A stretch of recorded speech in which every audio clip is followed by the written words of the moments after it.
Olá pessoal, bem-vindo ao curso de Programação Orientada a Objetos e agora um exercício sobre classes abstratas, tá bom?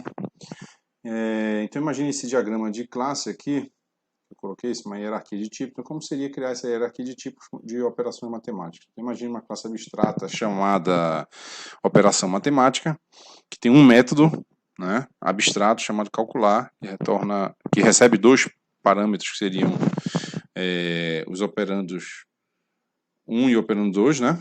E retorna um valor double. E subclasses dessa classe abstratas, que seriam subclasses concretas, que eu chamei de adição e subtração.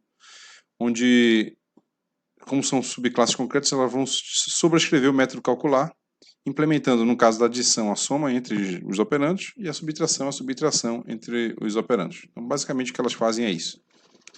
Ok.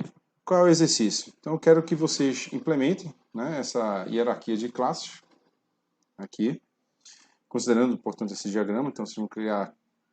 O exercício todo vai ter 4 classes, né? Essas 3 classes aqui, mais a classe principal que vai instanciar essas classes. Então, você vai criar a classe operação matemática, que é uma classe abstrata, possui um método abstrato.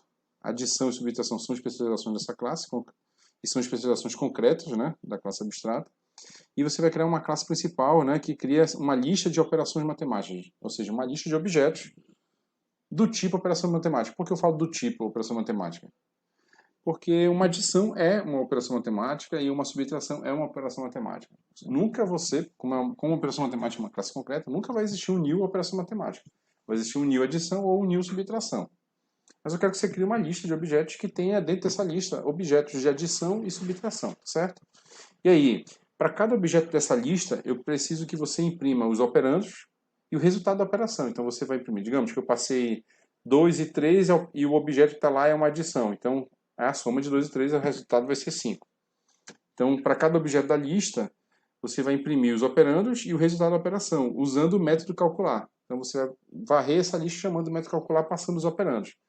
E eu estou sugerindo que vocês considerem sortear os valores dos operandos, ou seja, você vai, no caso do Java, tem um método lá random, então deve ter um método random também lá em Python. Então procure pesquisar esse método random tanto em Java quanto em Python, para que ele sorteie um número double para representar o primeiro operando e sorteie um outro número double para representar o segundo operando. De posse dos dois operandos, você chama o método calcular.